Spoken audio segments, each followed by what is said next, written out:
सलामत रख के मोहम्मद अहमद भाई को अल्लाह ने इन्हें हिदायत नसीब फरमाई और माशाल्लाह अकीका कर रहे हैं। ऐसे ही बेदारी पैदा हो और हम अल्लाह का शुक्र है, करम है उसका कि नानपारा में रहते हैं। अगर हमारे पास वक्त हुआ, आपकी ज़रूरत के लायक हम आपने समझा तो इंशाल्लाह हाजिर होंगे। मगर आपसे भी गुजारिश है कि सुन्नतों को फॉलो करने में, दीन की तबलीग करने में आप भी हमारा साथ दें। ऐसा ना हो सिर्फ तकरीरें कराते रहें और अमल ना हो। हजरत गिरामी, इतनी बातों के बाद अब आइए जरा तवज्जो फरमाएं। अल्लाह के नबी सल्लल्लाहु अलैहि वसल्लम फरमाते हैं अपने बच्चों को 3 चीजें सिखाओ।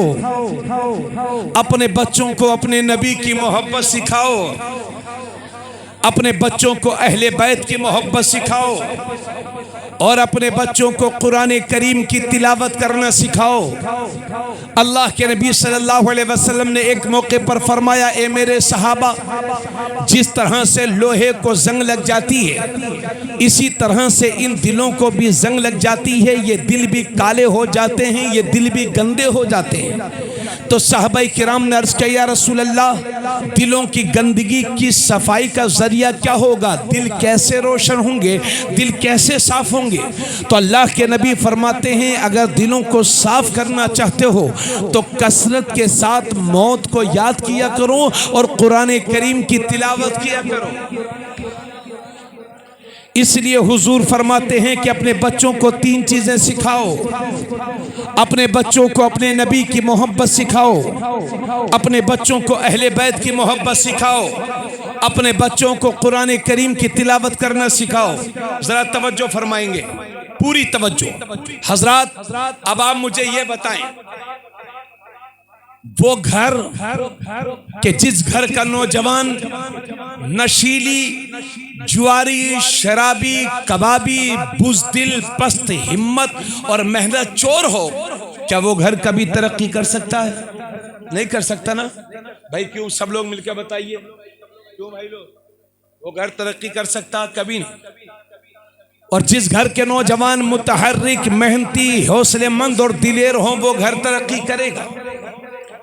इसलिए मैं ये अर्ज करता हूं कि जिस कौम के लोग मेहनती, जिस कौम के नौजवान मेहनती, दिलेर और हौसलेमंद होते हैं, वो कौमें तरक्की करती हैं। और जिन कौमों के नौजवान बुज़दिल, पस्त हिम्मत, मेहनत चोर होते हैं, वो कभी तरक्की नहीं करती। इसलिए इस महफिल में जो हमारे बुजुर्ग बैठे हुए हैं, मैं इन सब के लिए दुआ करता हूं कि अल्लाह ईमान वाली, सेहत वाली हमारे बुजुर्गों की उम्रों में बरकतें अता फरमाए। लेकिन ए नौजवानों, हमारा मुस्तकबिल तुम हो, हमारा कल तुम हो, इसलिए हमें सारी उम्मीदें आपसे हैं। अब जरा हम जब अपने हम बुजुर्ग, अपने बच्चों का, नौजवानों का जब हम जायजा लेते हैं तो साहब हमें बड़ी अफसोस होता है, बड़ा अफसोस होता है। अब मैं उसकी कुछ तफसील बयान कर रहा हूं, इसको गौर से सुनो। हमारे हाल ये है कि जब हमारा बच्चा 10 साल का होता है तो उसके अब्बा 50 रुपए दे देते हैं, जाओ बेटे बालों को कलर करवा लो। अब कोई नीले करवा रहा है, कोई पीले करवा रहा है। छोटे छोटे बच्चों को हमने हेयर स्टाइल में फंसा दिया। किताब और कलम उनके हाथ में न देने के बजाय उन्हें बालों के स्टाइल में हमने फंसा दिया। बोलो सही बोलो ना। और सुनिए आगे, दादा दुआ करते करते दुनिया से चले गए, या अल्लाह मुझे पोता दे देना। और जब ये पोता पैदा हुआ तो कानों को छिदवा के दुनिया पहन के पोती बना घूम रहा है। अब मैं हाँ, कितने लड़के जो दुनिया पहनते हैं। अल्लाह के नबी फरमाते हैं, उन मर्दों पर अल्लाह की लानत हो जो औरतों का तर्ज अपनाते हैं, औरतों की मुशाहबत इख्तियार करते हैं, और उन औरतों पर अल्लाह की लानत बरसती है जो मर्दों की मुशाहबत इख्तियार करती है। तो हम बाज बच्चों को देखते हैं वो कानों में दुरिये पहने घूम रहे हैं। अरे भाई, अल्लाह ने तुझे मर्द बनाया तो मर्द बन के रहना। और दुरिया पहनने से तेरा कितना खून बढ़ रहा है? या कौन सा तू प्रधान, मुख्यमंत्री और विधायक और MP हो गया दुरिया पहनने से? कोई फायदा हो तो बता, नुकसान मुझसे पूछ लो। जब तक पहनोगे नामा अमाल में गुनाह लिखते जाएंगे। बुरा मत जानिएगा, लेकिन हम देख रहे हैं अपने बच्चों को। हमारा बच्चा जब 15 साल का हुआ तो हमने उसे 50,000 रुपए का मोबाइल दे दिया। अब ये छोटे छोटे बच्चे अपने दादा से ज्यादा मोबाइल जानते हैं। 2-2 घंटा मोबाइल देखेंगे। जब ये 2-2 घंटे मोबाइल देखेंगे तो ये नमाज कब सीखेंगे? माँ बाप का अदब कब सीखेंगे? इनका स्कूल में दिल नहीं लगेगा, मदरसों में दिल नहीं लगेगा, इनका दिल तो मोबाइल में बैठा हुआ है। इसलिए खबरदार, अपने बच्चों की बेहतरीन तरबियत करो और बच्चों के हाथों से मोबाइल दूर रखो। सुनिए मेरी बात तवज्जो के साथ। और जब हमारा बच्चा 18 साल का हुआ तो हम क्या देखते हैं कि बाप ने 1 लाख की मोटरसाइकिल खरीद कर दे दी। बाप बेचारा मुंबई में कमा रहा है, सऊदिया में कमा रहा है, 4 साल से घर नहीं आया, मुंबई में 6 महीने से घर नहीं आया। बेचारा नाश्ता काट काट करके बच्चों को पैसे भेज रहा था कि मेरे बच्चे अच्छे और खुशहाली जिंदगी जी सके। मगर इधर ये लफंगा 1 लाख की मोटरसाइकिल पर बैठा हुआ है, कानों में दुरियां हैं, हाथ में कड़ा पहने हैं, गले में जंजीर पहने हैं, फटी हुई पैंट पहने हैं, 2-4-5 गुटके मुंह में हैं, 2-4-5 गुटके जेब में हैं। क्यों हजरत ऐसे नहीं है? न नमाज पूरी याद है, न रोजे के मसाइल जानता है, न बड़ों का अदब जानता है, न छोटों पर शफकत करना जानता है, न माँ बाप की फर्मा बरदारी करना जानता है। और जिसे देखो फटी हुई पैंट पहने और नाम नारा, ये है मेरे नबी की शान, बच्चा बच्चा है कुर्बान। हमें तो नबी पर कुर्बान कहाँ है? तू तो मुंबई के फिल्मी एक्टर पर कुर्बान है। अगर उसने दुरिया पहन ली है तो तूने भी दुरिया पहन ली है, उसने कड़ा पहन लिया है तो तूने भी कड़ा पहन लिया है, उसने जंजीर पहन ली है तो तूने भी जंजीर पहन ली है। याद रखिए, फटे हुए कपड़े पहनना ये नहूसत की अलामत है और फटे हुए कपड़े को पैबंद लगाकर पहनना ये तुम्हारे नबी की सुन्नत है। अब तुम्हें यह फैसला करना होगा कि नहूसत के रास्ते पर चलोगे या सुन्नत के रास्ते पर चलोगे। इसलिए मेरी बात सुनो साफ साफ, कोई इसमें मिलावट नहीं, साफ साफ सुन लो। मर्द को गौर से सुन लीजिएगा, मर्द को 1 अंगूठी चांदी की, 1 नग वाली, मर्द को 1 अंगूठी जायज है। अरे भाई प्रधान जी आप यही हैं क्या? हम तो समझ रहे थे आप अजमेर शरीफ गए। चलो माशाल्लाह, अल्लाह ताला जज़ा कर दे। बैठो बैठो, इधर बैठो। अल्लाह ताला सलामत रखे। पूरी तवज्जो फरमाएं आप, ठीक है भाई? तो आप आपको मर्दों को 1 अंगूठी चांदी की 1 नग वाली जायज है। अगर कोई 2 अंगूठी पहनेगा वो भी हराम। कोई किसी भी लोहा, तांबा, सोना, चांदी की जंजीर पहनेगा तो वो भी हराम। कोई दुरिये पहनेगा तो वो भी हराम। और इन्हें पहन करके नमाज भी पढ़ोगे तो वो नमाज भी सही नहीं होगी, उस नमाज को दोहराना वाजिब होगा। जब इतनी सारी परेशानियां हैं तो फिर क्यों? और हाँ, हमने एक बात देखी है, जब बंबई से कमा के आते हैं तो सोने की चैन पहन के गांव में आएंगे। हाँ, और जब उर्स होगा कहीं आसपास तो कव्वालों पे ऐसा लुटाएंगे, ऐसा लुटाएंगे, लगता है इसका बाबा, इसके दादा 2-4-5 करोड़ छोड़ के गए इसके लिए। हाँ बिल्कुल। और जब बंबई जाने का वक्त आ जाएगा तो चच्चा से कहेगा, चच्चा टिकट के पैसे नहीं है, जरा टिकट बनवा दो। अम्मा ये बनावटी सेट क्यों बन रहा है? हमें अपनी हैसियत के मुताबिक अपनी जिंदगी गुजारनी चाहिए। बोलो मैं गलत बोल रहा हूं कि सही बोल रहा हूं? इसलिए मैं बच्चों से गुजारिश करता हूं कि फटी हुई पैंटें ना पहना करें, ऐसे कपड़े ना पहने कि घुटने दिखें। ये घुटने दिखाना हराम है। अगर आप घुटने खोल के जाएंगे तो आप भी गुनहगार होंगे और जिसकी नजर आपके घुटनों पर पड़ेगी वो भी गुनहगार होगा। इसलिए मेरे भाई, हमारे पास तो वैसी भी नेकियां बहुत कम है, तो गुनाहों को फरोग क्यों दे रहे हो? अल्लाह से डर मेरे भाई। तुम जैसे नौजवान, मुझ जैसे खतीब, आप जैसे हिम्मत वाले इसी जमीन के नीचे बहुत ज्यादा सोए हुए हैं। आज से 50 साल पहले सिंगिया में कौन कौन लोग थे, 100 साल पहले कौन कौन लोग रहते थे, आज के लोग उनका नाम तक नहीं जानते हैं। दुनिया से हमें ही भूल जाएगी। इसलिए इस गुमान में मत रहना कि हम मर जाएंगे तो सिंगिया का निजाम दरहम बरहम हो जाएगा। जी नहीं, आप चले जाएंगे, आपसे बेहतर लोगों को अल्लाह उसी घर में पैदा फरमाएगा। लेकिन क़यामत के दिन कोई हमारे साथ ना होगा, हमारे नामा अमाल हमारे सामने होंगे। अल्लाह फरमाता है यौमा यफिरुल मरउ मिन अखीही व उम्मिही व अबीही, वो दिन कि जिस दिन भाई बीवी बच्चे दूर भागेंगे, तन्हा हिसाब देना होगा अल्लाह की बारगाह में। इसलिए मेरे भाई अपनी औकात से बाहर न जाओ, शरीयत की हदों से बाहर ना निकलो। शरीयत ने जो तुम्हारे इर्द गिर्द सीमा घेर रखी है उससे बाहर ना निकलो। तवज्जो चाहूँगा हजरात, बहुत ज़्यादा वक्त तो मैं नहीं ले रहा हूँ, इंशाल्लाह जल्दी तकरीर ख़त्म करने वाला हूँ। अब मेरी बात को सुनिए, एक तरफ तो हाल ये है और दूसरी तरफ हाल ये है कि कभी हरियाणा में, कभी पंजाब में, कभी मुल्क के दूसरे हिस्सों में चंद गुंडे मिल करके हमारे बच्चों को ज़बरदस्ती घेर लेते हैं और उनसे कहते हैं ये बोल, शिरकी बोली बोल, ये नारा लगा, वो नारा लगा, फिर भी मार रहे हैं, फिर भी पीट रहे हैं। कभी 2 महीने, कभी 5 महीने, कभी 6 महीने में मॉब लिंचिंग हो ही जाती है। अल्लाह तुम्हारी जानो माल की हिफाजत करे, मेरी भी जानो माल की हिफाजत करे। मगर ये मेरी कौम के जिम्मेदारों, अपने बच्चों को ये सिखाया करो कि बेटे चाहे जिंदगी में जितनी भी बड़ी कुर्बानी देना पड़ जाए दे देना, मगर अपने ईमान का सौदा कभी ना करना। इसलिए कि मोबाइल गुम हो जाएगा दोबारा खरीद लोगे, घर टूट जाएगा दोबारा बना लोगे, मगर ईमान चला गया तो कुफ्र की जिंदगी, जिल्लत की जिंदगी है। इसलिए मैं कभी कभी कहा करता हूं कि लोगों,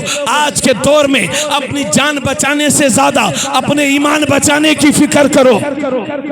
जान बचाने से ज्यादा ईमान बचाने की फिक्र करो। तो कभी यहाँ, कभी वहां, कभी उधर, कभी यहाँ चंद गुंडे मिलकर के हमसे जबरदस्ती कलिमाते कुफरिया कहवाते हैं।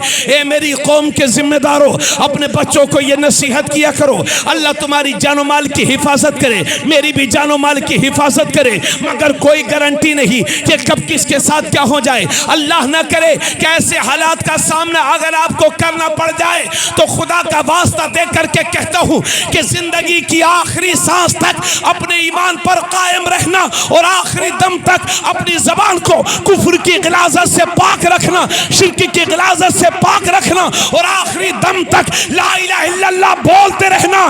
क्योंकि इसी हालत में अगर मर भी जाओगे तो शहीद कहलाओगे और बच जाओगे तो गाजी कहलाओगे। नारे तकबीर, नारे रिसालत, मसलके आला हजरत, उलमाए अहले सुन्नत, जश्न ईद मिलादुन नबी। नारे तकबीर, नारे रिसालत। मैं वो सुन्नी हूँ जमीले कादरी, मरने के बाद मेरा लाशा भी कहेगा अस्सलातो वस्सलाम। सुभान अल्लाह, सुभान अल्लाह। जिंदगी की आखिरी सांस तक मेरे दोस्त सुन, मेरे भाई, जिंदगी की आखिरी सांस तक अपने ईमान का सौदा कभी मत करना। जान दे देना मगर अपने ईमान का सौदा। बात समझ रहे हैं यार? भारी तो नहीं हो रहा आप लोगों पर?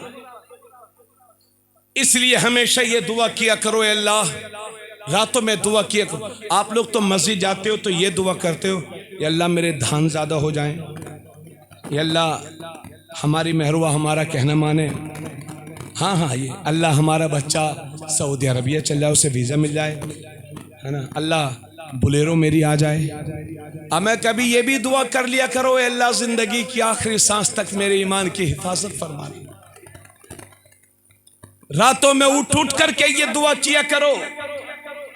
ईमान से बढ़ करके अल्लाह की कोई नेमत दुनिया में नहीं है।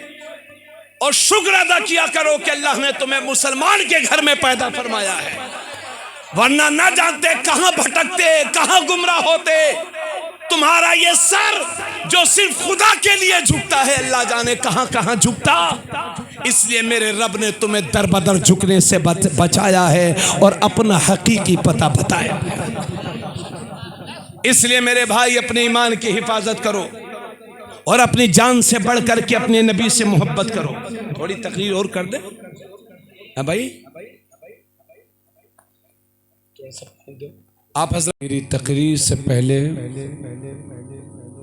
बड़ी उम्मीद है कि उन्होंने बहुत अच्छा खिताब फरमाया होगा। अला तत्तबिउ खुतवातिश शैतान, और शैतान की पैरवी ना करो, शैतान के पीछे पीछे ना चलो, उसका कहा ना मानो। इन्नहु लकुम अदुव्वुम मुबीन, क्योंकि शैतान तुम्हारा खुला हुआ दुश्मन है। अल्लाह ने साफ साफ इस आयत में इरशाद फरमा दिया कि ए ईमान वालो, शैतान की पैरवी ना करो, पक्के सच्चे मुसलमान बन जाओ। सिर्फ नाम के मुसलमान नहीं बल्कि हकीकी मुसलमान बन जाओ। और शैतान की पैरवी ना करो, क्योंकि उससे बड़ा तुम्हारा कोई दुश्मन नहीं है। आप गौर फरमाएं, अल्लाह ने पहले तो इस आयत में यह फरमाया कि ए ईमान वालो, और उसके बाद फरमाया इस्लाम में मुकम्मल तौर से दाखिल हो जाओ। हालांकि जो ईमान वाला होता है वो इस्लाम में दाखिल हो चुका होता है, क्योंकि ईमान कहते हैं अल्लाह की तौहीद और हुजूर की रिसालत की ज़बान और दिल से गवाही देना, अल्लाह को एक मानना और हुजूर सल्लल्लाहु अलैहि वसल्लम को अल्लाह का बंदा और उसका रसूल मानना। जो इन बातों का ज़बान और दिल से इकरार करेगा और जो ज़रूरी अकायद हैं उन्हें ज़बान और दिल से कबूल करेगा, उसे मुसलमान कहते हैं। तो हम ईमान वाले, जब हम कलमा पढ़ चुके तो ईमान वाले तो हैं और इस्लाम में दाखिल हो भी चुके, फिर अल्लाह क्यों फरमा रहा है ईमान वालों इस्लाम में मुकम्मल तरह से दाखिल हो जाओ।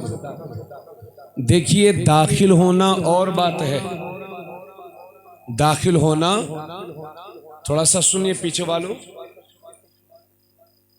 दाखिल होना और है और मुकम्मल तरह से दाखिल होना और है।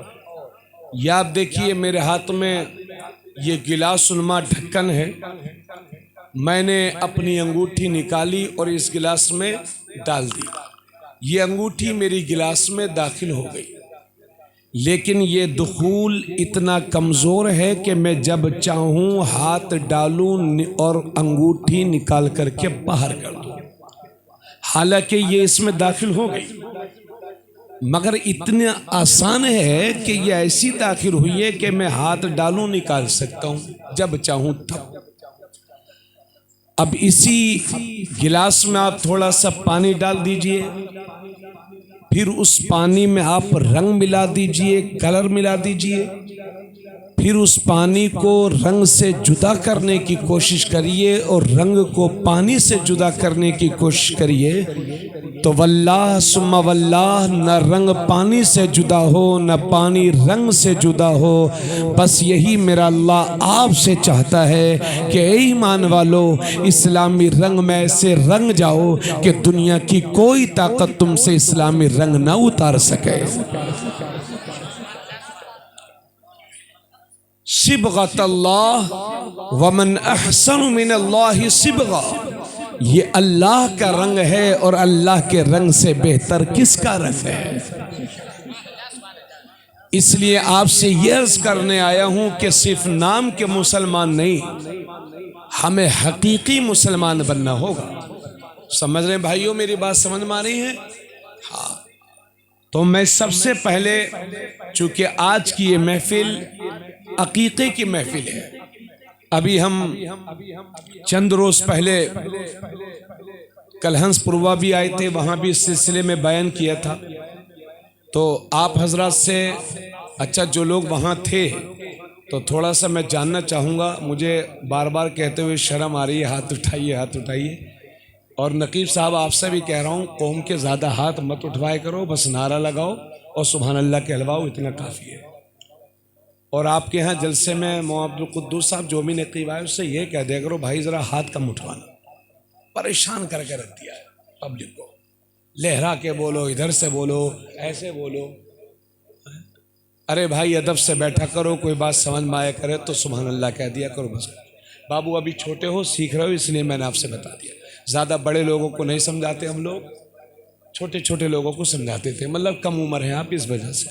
आप बड़े होते तो मैं आपसे नहीं कहता।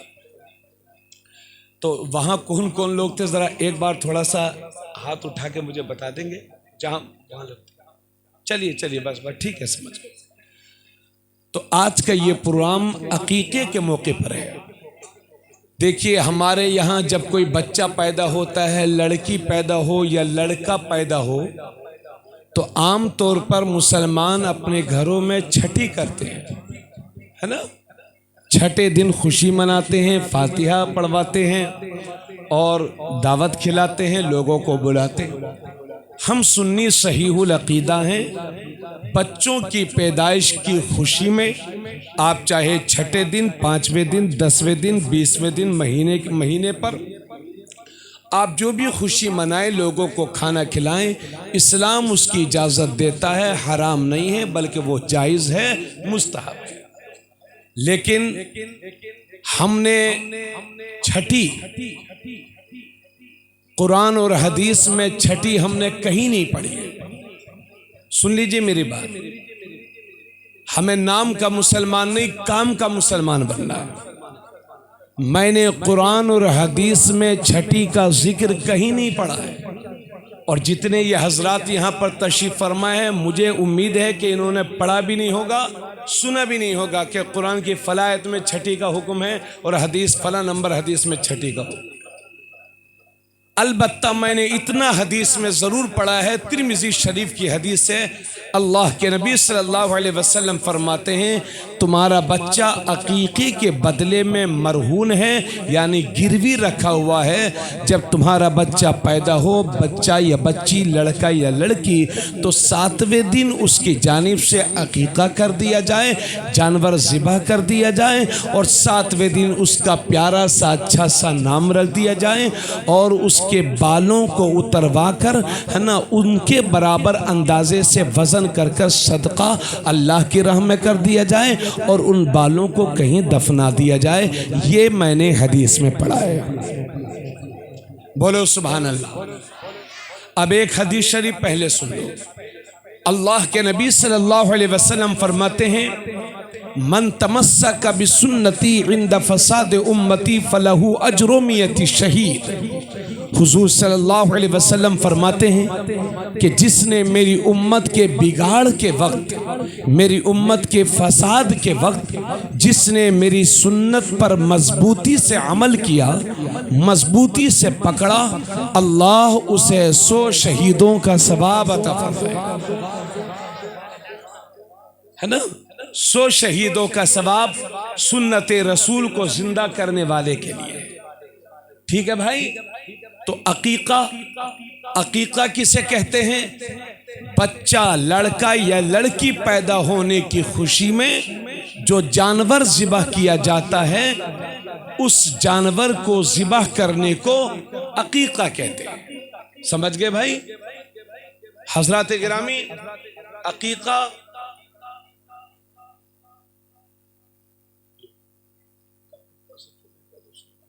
ये 2 घंटे बाद बात करेंगे। अकीका अल्लाह के नबी सल्लल्लाहु तआला अलैहि वसल्लम की सुन्नत है। तो भाइयों, हमने छठी कहीं नहीं पढ़ा है। सुनो भाई, छठी कहीं नहीं पढ़ा है। और हदीस में ये पढ़ा है कि जब तुम्हारे बच्चा 7 दिन का हो जाए तो उसकी तरफ से अकीका कर दिया जाए, उसका बेहतरीन प्यारा सा नाम रख दिया जाए, और उसके बालों को उतरवा कर उतने अंदाजे के मुताबिक सोना या चांदी अल्लाह की राह में सदका कर दिया जाए, और उन बालों को कहीं दफना दिया जाए। ये है मेरे नबी का हुक्म। अब मैं आपसे पूछना चाहता हूँ कि आप सुन्नत पर अमल करेंगे या अपनी बाप दादा की रस्मों पर अमल करेंगे? तो इसलिए मैं आपसे गुजारिश करता हूँ, आप जितने हजरात यहाँ पर तशरीफ फरमा हैं, आपके घर में जब बच्चा पैदा हो तो आप छठी ना करें, ठीक है? आप अकीका करें। अब आप कहेंगे, बाज लोग कहते हैं कि अरे हजरत, हम छोटे से आदमी अकीका कहाँ कर पाएंगे? अकीका तो वलियों का काम है, नेक लोगों का काम है, हम तो छोटे से आदमी हैं। और वही छोटा सा आदमी छठी में 1 लाख रुपए खर्च करता है। अकीका करने के लिए वो कहते हैं, हजरत हम तो अनपढ़ हैं। अरे भाई, अनपढ़ हैं तो जब पढ़ाया जा रहा है तो उसे सीखो, है ना। तो भाई, जितना पैसा आप छठी में खर्च करते हैं, उतना ही पैसा आप 7वें दिन खर्च करें और हुजूर की सुन्नत पर अमल करें। अल्लाह के नबी सल्लल्लाहु अलैहि वसल्लम ने खुद भी अकीका किया है। देखिए तवज्जो से सुनिएगा, मेरी माँ बहनें भी सुनेंगी। अल्लाह के नबी सल्लल्लाहु अलैहि वसल्लम की 7 औलाद हैं, 3 बेटे 4 बेटियां। हजरत ज़ैनब, हजरत उम्मे कुलसूम, हजरत रुक़ैया और हजरत सैयदा तय्यबा फातिमा ज़हरा, ये नबी की 4 बेटियां हैं। और 3 बेटे हजरत कासिम, हजरत अब्दुल्ला और हजरत इब्राहीम। इन 7 औलादों में से मेरे नबी की 6 औलाद यानी हजरत कासिम और हजरत अब्दुल्ला 2 और 4 बेटियां, ये सब की सब हजरत खदीजा के पेट से हैं, जो मेरे नबी की पहली बीवी है, उनके पेट से है। मेरे नबी ने या के बाद दीगरे 11 निकाह फरमाए, है ना। और उन सारी बीवियों में से सिवाय हजरत खदीजा के मेरे नबी की किसी से कोई औलाद नहीं थी, क्योंकि वो सब निकाह मेरे नबी ने बुढ़ापे में किए थे। किसी और मौके पर बताऊंगा कि वो निकाह क्यों हुए थे, क्योंकि आज वो मेरा मौजू नहीं है। पूरी तवज्जो के साथ सुनेंगे। तो मेरे नबी का एक बेटा जिनका नाम है हजरत इब्राहीम, ये मेरे नबी की एक बांदी थी जिनका नाम था मारिया किब्तिया। और अल्लाह के नबी सल्लल्लाहु अलैहि वसल्लम ने इन्हें मदीना शरीफ के करीब में एक गांव आलिया नाम का एक गांव था। ए भैया, अब चुप हो ना यार, तुम लोग कितना बोलोगे भाई, चुप जाओ बिल्कुल। मदीना शरीफ के करीब में एक गांव था आलिया नाम का, आलिया। उस गांव में अल्लाह के नबी ने एक घर लेकर के उन्हें दे दिया था। मेरे नबी उनसे वहीं मिलने के लिए तशरीफ ले जाया करते थे। और वो बांदी थी, मेरे नबी की बीवी नहीं थी। जिस दौर में गुलामी और बांदी का सिस्टम दुनिया में चलता था, तो बांदी से बगैर निकाह के सोहबत करना जायज़ होता था, और बांदी की औलाद उसके आका की औलाद कहलाती थी। तो अल्लाह के नबी सल्लल्लाहु अलैहि वसल्लम की वो बीवी नहीं थी, वो बांदी थी। तो अल्लाह के नबी उनसे मिलने के लिए वहाँ तशरीफ़ ले जाया करते थे। और वहीं पर मेरे नबी के प्यारे बेटे हज़रत इब्राहीम की पैदाइश होती है। और मेरे नबी के आज़ाद करता गुलाम हज़रत अबू राफ़े इस खुशखबरी को लेकर के हुजूर की बारगाह में पहुँचते हैं और अर्ज़ करते हैं, या रसूल अल्लाह, आपको मुबारक हो, आपका बेटा आया है। सुभान अल्लाह, सुभान अल्लाह। इधर ये पहुँचे, उधर हज़रत जिब्राइल आ गए और कहते हैं, या अबा इब्राहीम, ये हुजूर की कुन्यत है। या अबा इब्राहीम यानी ए इब्राहीम के बाप, तुम्हें मुबारक हो, फरिश्तों की तरफ से मुबारक हो कि अल्लाह ने आपको बेटा अता फरमाया है। और जब हज़रत अबू राफ़े जो खुशखबरी लेकर के आए, मेरे नबी ने तोहफे में उन्हें एक ग़ुलाम अता फरमाया। उन्हें ग़ुलाम, उस ज़माने में ग़ुलाम भी बिकते थे और महंगे हुआ करते थे, तो एक ग़ुलाम मेरे नबी ने हज़रत अबू राफ़े को अता फरमाया। इस हदीस से ये पता चलता है कि बच्चों की पैदाइश के मौके पर भाई या बहन को या किसी रिश्तेदार को कुछ देना ये बिदात नहीं, बल्कि मेरे नबी की सुन्नत है, दिया जा सकता है बाइस अजर व सवाब। समझ गए भाई? यानी बच्चा पैदा हो घर में, तो आप अपनी बहन को, अपने भाई को, घर में अपने घर की खवातीन को तोहफा दे सकते हैं। तो देना सुन्नत है, सुन लीजिए पूरी बात। तोहफा देना सुन्नत है, जबरदस्ती मांगना सुन्नत नहीं है। हाँ, बहुत सारों के अकीके तो इसी वजह से नहीं हो रहे हैं कि फूफा जी मुंह फुलाए बैठे। हाँ, अकीका होगा 50,000 में, फूफा जी की डिमांड है 1 लाख। कहां से अकीका होगा भाई? अरे भाई, मैं गलत नहीं बोल रहा हूं। तो फूफा जी, दामाद जी, आपकी कोई डिमांड इस्लाम में नहीं है, ना आपका कोई इस्लामी हक है। अगर आपको कुछ मिल जाए तो अल्लाह का शुक्र अदा कर लिया करो, आपका कोई हक नहीं बनता। इसलिए हक के चक्कर में मत रहा करो कि हमारे साले साहब हमको ये देंगे वो देंगे। ये इनकी वजह से नहीं कह रहा हूं, ये आम वबा है जो हमारी समाज में फैल चुकी है। खुददार बनो, अल्लाह से मांगने वाले बनो, बंदों के मालों पर नियत ना रखो।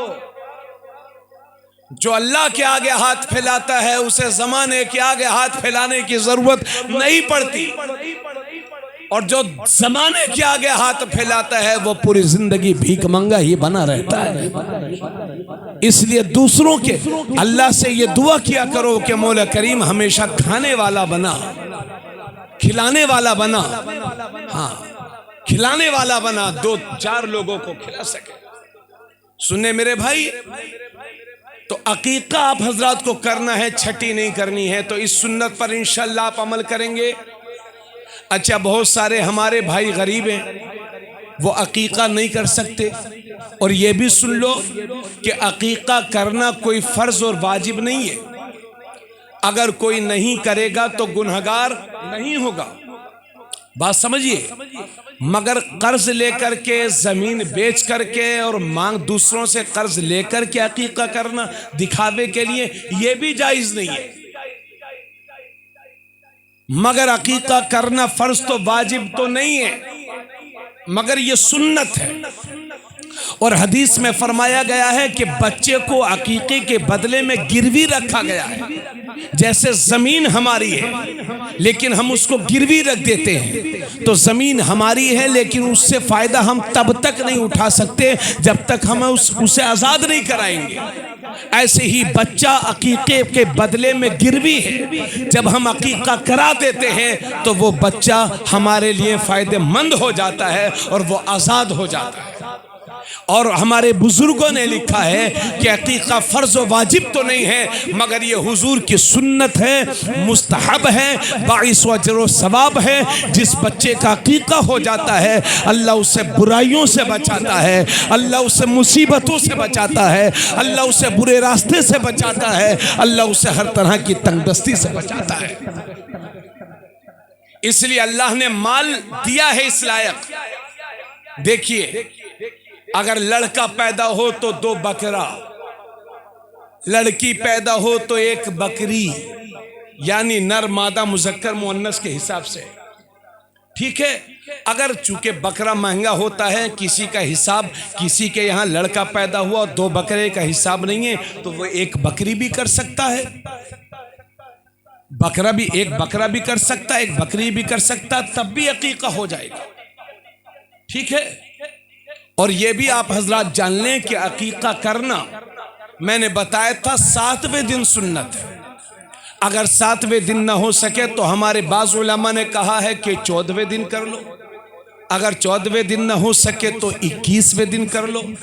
अगर 21वें दिन भी ना हो सके तो जिंदगी में जब चाहो तब कर लो, अल्लाह सुन्नत अकीका का सवाब अता फरमाएगा। भाइयों, मेरी बातें आपको समझ में आ रही हैं? तो आप कैसे जानेंगे कि 7वां दिन कैसे होता है? हमारे बुजुर्गों ने लिखा है कि जिंदगी में जैसे आपका बच्चा जुमे के दिन पैदा हुआ, तो अब आने वाली जो जुमेरात है, यानी अगले जुमे से पहले जो जुमेरात पड़ेगी, वही 7वां दिन होगा। इसलिए जिंदगी में जब भी अकीका करें, अगर वो जुमे को पैदा हुआ है तो जुमेरात के दिन, जुमेरात के दिन पैदा हुआ तो बुध के दिन, यानी बुध और जुमेरात जो है वो 7वां दिन ही पड़ेगा। हमारे बुजुर्गों ने ये तरीका बताया, ठीक है। ऐसा नहीं है कि अगर 7वें दिन ना कर सके तो बाद में करने से सुन्नत अदा नहीं होगी, जी नहीं, सुन्नत अदा हो जाएगी, अल्लाह आपको अजर अता फरमाएगा। तो मैं ये अर्ज कर रहा था कि अगर अल्लाह ने इस्तिताअत दी है, हैसियत दी है, तो अपने बच्चों का अकीका किया करो, क्योंकि हदीस हमारे उलमा फरमाते हैं कि जिस बच्चे का अकीका नहीं होता, जिसके माँ बाप इस लायक हैं कि अपने बच्चे का अकीका कर सकें, फिर भी वो अकीका नहीं, उन्होंने अकीका नहीं किया, तो हमारे उलमा फरमाते हैं अगर वो बच्चा नाबालिगी में मर गया तो आप हजरात को मालूम है कि हदीस शरीफ में है कि जो नाबालिग बच्चे मर जाते हैं वो क़यामत के दिन अपने माँ बाप की शफाअत कराते हैं, और जिनके माँ बाप बाप इस लायक थे कि वो अपने बच्चों का अकीका कर सकें, फिर भी उन्होंने अकीका नहीं किया और बच्चा बचपन में मर गया, तो ऐसा बच्चा अपने माँ बाप की शफाअत नहीं कराएगा।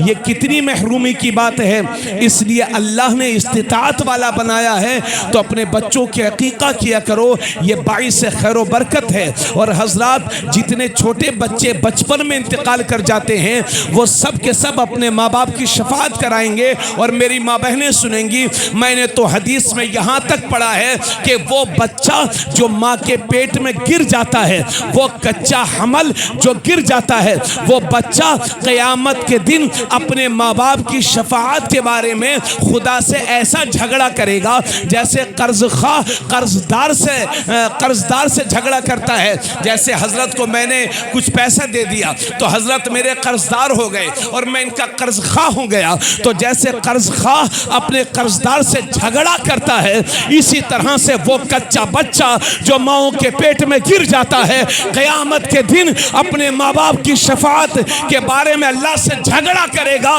बहस करेगा। तो अल्लाह फरमाएगा, ओ कच्चे बच्चे, अपने माँ बाप का हाथ पकड़ ले और दोनों को जन्नत में लेके दाखिल हो जाए।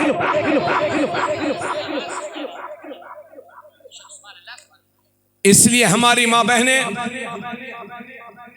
इस बात की फिक्र न किया करें। कभी कभी ऐसा होता है कि बच्चे कच्चा हमल गिर जाता है, तो माँ बहनें हमारी परेशान ना हो, उसके लिए अल्लाह इस पर भी आपको अजर अता फरमाएगा। इधर देख लीजिए मेरी तरफ। बेटा तुम चार लड़के ना बहुत हो यार, बिल्कुल खामोशी से बैठो। नहीं नहीं ठीक है, वो थोड़ा सा वो मैं ही समझा पाऊंगा, है ठीक, बच्चे वो समझदार हैं, थोड़ा सा यंग है। तो इधर देखो सभी लोग। वैसे माशाल्लाह कल हम मुबारकपुर में थे, बहुत बड़ा जलसा था, बुजुर्ग ज़्यादा बैठे हुए थे। आज माशाल्लाह बच्चे नौजवान ज़्यादा हैं। हाँ अच्छी बात है, अल्लाह ताला आप सबको जज़ाए खैर दे। तो मैं ये कह रहा था कि कच्चा बच्चा गिर जाए तो वो शफाअत कराएगा, और जिसको जबरदस्ती गिरा दिया जाए तो ऐसा गिराने वाली माँ और ऐसा गिरवाने वाला बाप क़यामत के दिन कातिल की हैसियत से उठेंगे। अल्लाह फरमाता है, वला तक़्तुलू औलादकुम खश्यत इमलाक नहनु नर्ज़ुकुकुम व इय्याहुम। अपनी औलाद को मुफलिसी के डर से कत्ल ना करो, इसलिए कि हम तुम्हें भी रिस्क देंगे, हम उन्हें भी रिस्क देंगे। तो बच्चा खुद गिर जाए तो वो शफाअत कराएगा, और ये ले जाकर के सफाई करवा रहे हैं, अबोशन करवा रहे हैं। ये कातिल की हैसियत से उठेंगे ऐसे माँ बाप। समझ गए? आजकल लोगों को बुखार सवार हो गया कि हम दो हमारे दो, टिरकों पे लिखा हुआ है हम दो हमारे दो। क्या जरूरी है कि दो भी हो जाएं? दो भी तो नहीं होते। इसलिए फितरत से खिलवाड़ ना किया करो। अल्लाह जो दे उसे खुले दिल से कबूल करो। एक सहाबी अल्लाह के नबी की बारगाह में हाजिर हुए, अर्ज करते हैं, या रसूल अल्लाह सल्लल्लाहु अलैहि वसल्लम, मुझे एक औरत पसंद आ गई है और मैं उससे निकाह करना चाहता हूँ, मगर या रसूल अल्लाह वो औरत इज्जत वाली है, मनसब वाली है, बहुत इज्जत वाली है, बहुत पैसे वाली है, मनसब वाली है, या रसूल अल्लाह वो मुझे पसंद भी आ गई है, या रसूल अल्लाह मैं उससे निकाह करना चाहता हूँ, मगर या रसूल अल्लाह उसके बच्चे नहीं होते। अल्लाह के नबी ने फरमाया उससे निकाह ना करो। फिर वो सहाबी दूसरी बार हाजिर हुए, या रसूल अल्लाह सल्लल्लाहु अलैहि वसल्लम, मुझे एक ऐसी औरत पसंद आ गई है जो इज्जत वाली है, मनसब वाली है, मैं उससे निकाह करना चाहता हूँ, मगर या रसूल अल्लाह उसके बच्चे नहीं होते। अल्लाह के नबी ने फरमाया उससे निकाह ना करो। तीसरी बार फिर वो सहाबी हाजिर हुए, या रसूल अल्लाह सल्लल्लाहु अलैहि वसल्लम, या रसूल अल्लाह सल्लल्लाहु तआला अलैहि वसल्लम, मुझे एक औरत पसंद आ गई है जो इज्जत वाली है, मनसब वाली है, मगर या रसूल अल्लाह उसके बच्चे नहीं होते। अल्लाह के नबी ने फरमाया ऐसी औरतों से निकाह करो जो कसरत के साथ बच्चों को जन्म देने की सलाहियत रखती हो, ताकि तुम्हारी कसरत पर क़यामत के दिन मैं दूसरी उम्मतों पर फख्र करूं। इसलिए ज्यादा अंग्रेज ना बनो भाई। मुसलमान हो तो मुसलमान बन के रहो। जरा से मास्टर हो गए, इंजीनियर हो गए तो पता चलता है ये मुसलमान कम अंग्रेज ज्यादा हो गए। अंग्रेज तो चले गए मगर अपने गुलामों को छोड़ करके गए। इसलिए अंग्रेज ना बनो। इस्लामी फितरत से इनहिराफ ना करो। मैंने जो आयत पढ़ी थी वो इसीलिए पढ़ी थी, अल्लाह का कुरान कहता है इस्लाम में मुकम्मल तौर से दाखिल हो जाओ। अरे भाई, अगर ज्यादा आबादी होना अगर तरक्की के लिए रुकावट है तो नेपाल की आबादी 4 करोड़ है। कहां तरक्की कर रहा है नेपाल? आज भी ऐसे ऐसे रास्ते हैं कि नीचे को देखो तो सिर्फ मौत ही मौत नजर आती है। 4 करोड़ की आबादी अगर कम आबादी होने वाला तरक्की की अलामत है तो नेपाल क्यों पिछड़ा हुआ है? और 140 करोड़ भारत के बाशिंदे हैं और हर दिन हमारा मुल्क तरक्की की राह पर गामजन है। इससे यह पता चलता है कि ज्यादा आबादी होना तरक्की के लिए रुकावट नहीं है। अरे कोई क्या सोचता है यार, वो जाने उसका काम जाने, किसी के धर्म में क्या लिखा है वो उसका जाने उसका काम जाने। मुझे तो वो बताना है जो इस्लाम में लिखा है और बताना उसको है जो इस्लाम लाने वाले हैं। कौन क्या सोचता है मुझसे, इसे कोई गर्ज नहीं। मुझे बहैसियत दीन का खादिम अपने मुसलमान भाइयों को दीनी बातें बताना है। इसलिए हजरात गिरामी, आप ये ध्यान रखें कि अकीका करें और चलिए किसी कोई अकीके के लायक नहीं है तो कम से कम नाम रखने में तो कोई दिक्कत नहीं है। 7वें दिन नाम रख दो और 7वें दिन बच्चों के बाल जो सर पे होते हैं पैदाइशी बाल उन्हें साफ करा दो। मेरी माँ बहनें सुने, अल्लाह के नबी ने फरमाया है कि वो बाल जो माँ के बच्चे के सर पर माँ के पेट से होते हैं वो ईजा हैं, गंदगी है, उन्हें जल्दी दूर करो। तो जो पैदाइशी बाल हैं उन्हें 7वें दिन मुंडवा दो।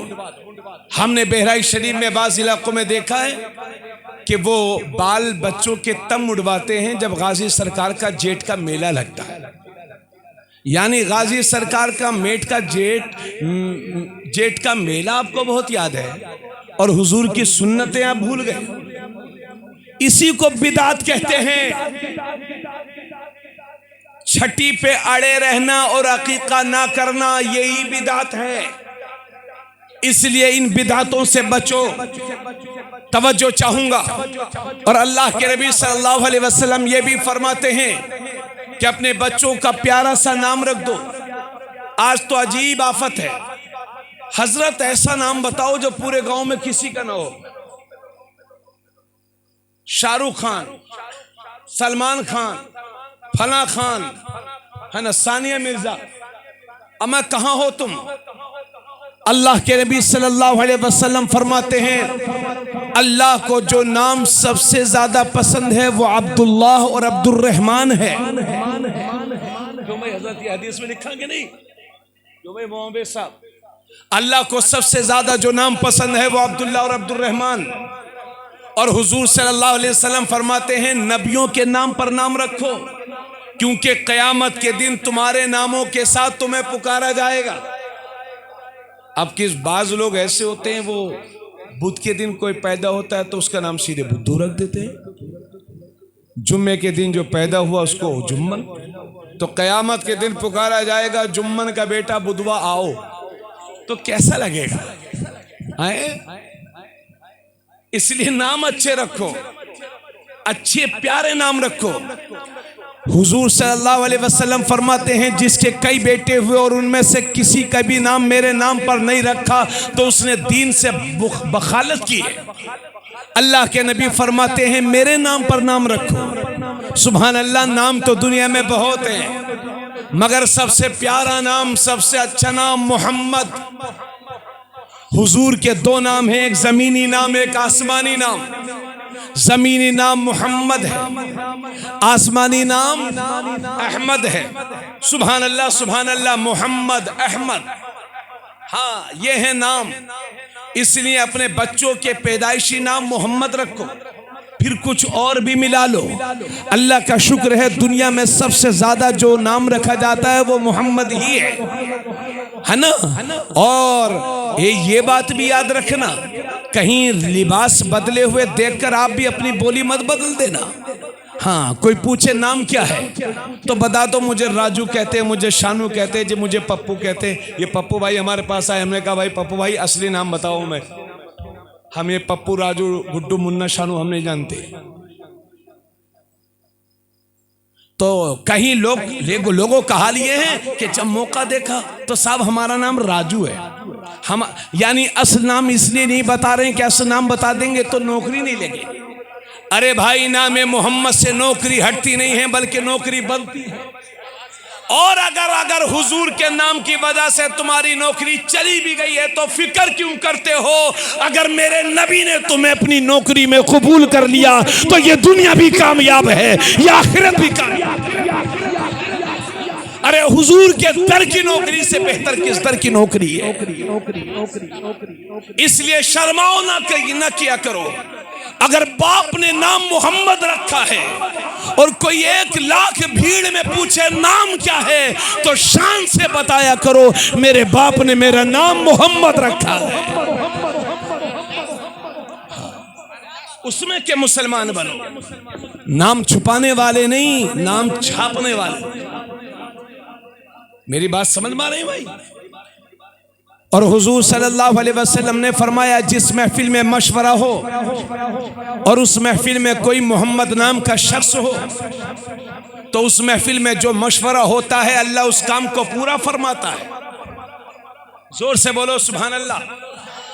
और आका करीम सल्लल्लाहु अलैहि वसल्लम ये भी फरमाते हैं कि क़यामत के दिन एक वक्त वो भी आएगा, अल्लाह ऐलान फरमाएगा कि जिसका नाम मोहम्मद या अहमद है वो किनारे खड़े हो जाएं और सब के सब जन्नत में जाएं। तो जिसका नाम मोहम्मद या अहमद होगा वो बड़े शर्माएंगे, मौला करीम हमारे अमाल तो इस काबिल है ही नहीं, हमने तो कोई ऐसी नेकी की नहीं। अल्लाह फरमाएगा तुमने नेकी तो नहीं की है ये मुझे भी मालूम है, लेकिन तुम्हारा नाम मोहम्मद या अहमद है और मेरी गैरत को ये गवारा नहीं कि जिसका नाम मोहम्मद या अहमद हो उसको जहन्नम में डालो। समझ गए भाई? इसलिए जिसका नाम मोहम्मद या अहमद है अल्लाह ने चाहा तो बगैर हिसाब किताब के भी जन्नत में जा सकता। समझ गए? मगर एक बात और है, आजकल लोग नाम बिगाड़ते बहुत हैं। हमारे गांव में एक साहब का नाम मोहम्मद अहमद है तो उसको कहते हैं मोहम्मद अहमद, नबी अहमद, ऐसी इस तरह से गलत। हुजूर के नाम को बिगाड़ कर ना बोलो। और सुनिए मेरी बात, हजरत सैयदुना सलार मसूद गाजी, उनके सगे मामू हैं हजरत महमूद गजनवी। उनके दरबार में एक शख्स रहते थे जिनका नाम था अयास, और अयास के बेटे भी उन्हीं के दरबार में रहते थे। और दिन जब हजरत महमूद गजनवी उनको पुकारते थे तो नाम लेके पुकारते थे, लेकिन एक दिन ऐसा हुआ कि बादशाह बार बार अयास के बेटे को पुकार रहे हैं और कह रहे हैं अयास के बेटे इधर आओ, अयास के बेटे इधर आओ, अयास के बेटे इधर आओ। तो अयास की चेहरे पर शिकने आ गई, परेशान हो गए, क्या हुआ मेरे बेटे से बादशाह की शान में कोई गुस्ताखी तो नहीं हो गई? मायूसी के आलम में घूम रहे थे हजरत महमूद गजनवी, समझ गए। फरमाया अयास परेशान क्यों हो? कहा हुजूर इसलिए परेशान हूं कि और दिन तो मेरे बेटे का नाम लेकर पुकारते थे, आज मैं देख रहा हूं कि आपने मेरे बेटे को कई बार उसके नाम के साथ नहीं पुकारा बल्कि अयास के बेटे कहकर पुकारा। हुजूर मेरे बेटे से कोई गलती तो नहीं हो गई? तो हजरत महमूद गजनवी का आशिकाना जवाब सुनिए। फरमाते हैं अयास बात वो नहीं है जो तुम समझ रहे हो, बात यह है कि तेरे बेटे के नाम में मोहम्मद आता है और जिस वक्त मैं तेरे बेटे को पुकार रहा था उस वक्त मेरा वुजू नहीं था और मेरी गैरत ये गवारा नहीं करती कि बगैर वुजू अपने आका का नाम अपनी ज़बान पर ला।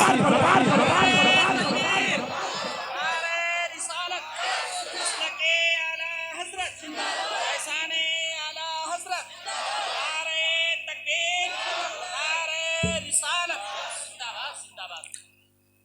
समझ में आ गई भाई?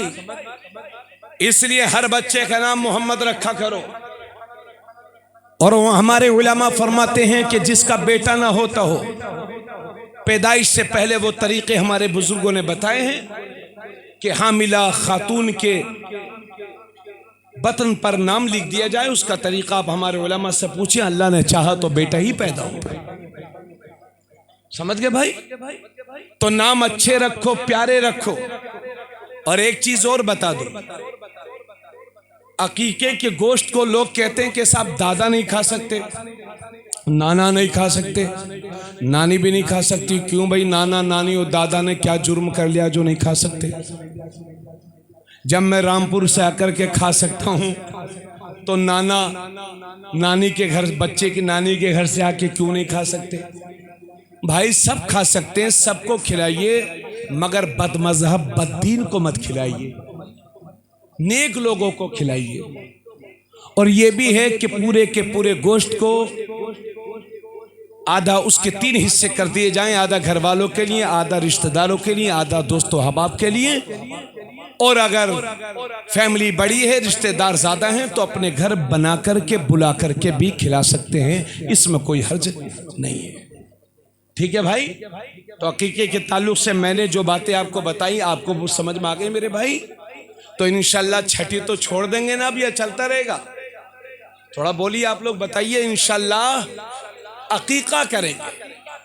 हाँ, छठी के बजाय आप तो सुन्नी है, 11वीं 12वीं 13 जानते ही हो यार, तो ऐसे ही छठी के बजाय एक कदम और आगे बढ़ जाओ, सीधे 7वीं शुरू कर।